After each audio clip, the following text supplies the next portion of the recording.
tots! Vos donem la benvinguda de nou al Fati Podcast. Estem molt contents de tornar a estar ací. Comencem aquest 2021 amb moltes ganes, i què millor que un podcast per ajudar als alumnes a fer front a aquest segon trimestre. Avui vos portem unes tècniques d'estudi per a que vos resulti més fàcil estudiar, ja que aquest curs està sent un curs complicat. Sí, i és que no sé si ho sabeu, però estudiar també s'aprèn. Carla, saps per què són importants les tècniques d'estudi?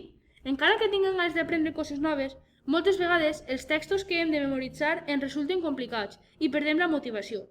Aquest és un dels motius pels quals és important tindre un mètode que ens ajuda a organitzar i veure clars els objectius a curt i a llarg plaç.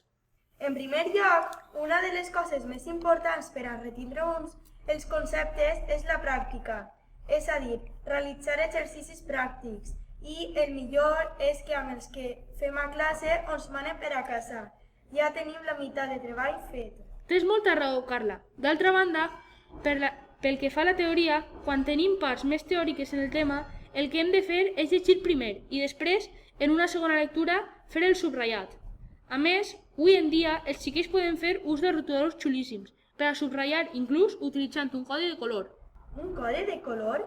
Això què és? Es tracta d'utilitzar els colors que més t'agraden per a subratllar, relacionant-los amb importància de les paraules subratllades. Per exemple, jo gaste el morat per a les paraules clau, el verd per a les dades importants i el rosa per a l'explicació de la teoria.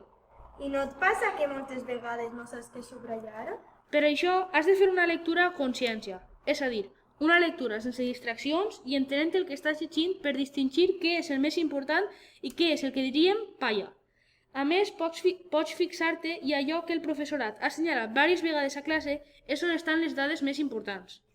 Una vegada subratllat, puc utilitzar també el codi de colors per fer-me un resum o un esquema? Per supost, pots utilitzar-ho com vulguis. Cadascú té les seues tècniques i a poc aniràs veient què és el que millor et va a tu per estudiar. Inclús pots ajudar-te amb dibuixos dels teus esquemes si t'agrada dibuixar. Després queda llegir el que hem resumit fins cansar-te, no? No té per què. Pots escriure-ho de nou, si se te queda millor, escrivint-ho de nou. Pots gravar-te i escoltar-te, o inclús fer una explicació en veu alta, com si fueres el professor. Saps també que me funciona a mi?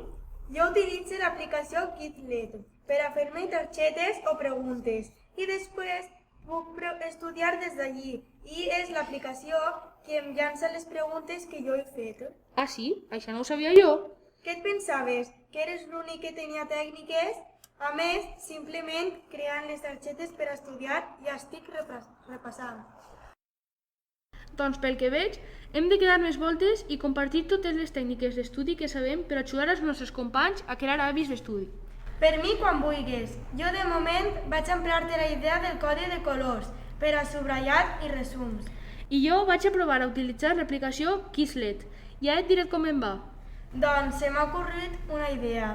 Des d'ací convidem a tots els alumnes que tinguen tècniques d'estudi innovadores, que vinguen i ens ho conten en un podcast. Em pareix perfecte i crec que ara ja és l'hora d'acomiadar-nos, però tornarem amb més Fati Podcast.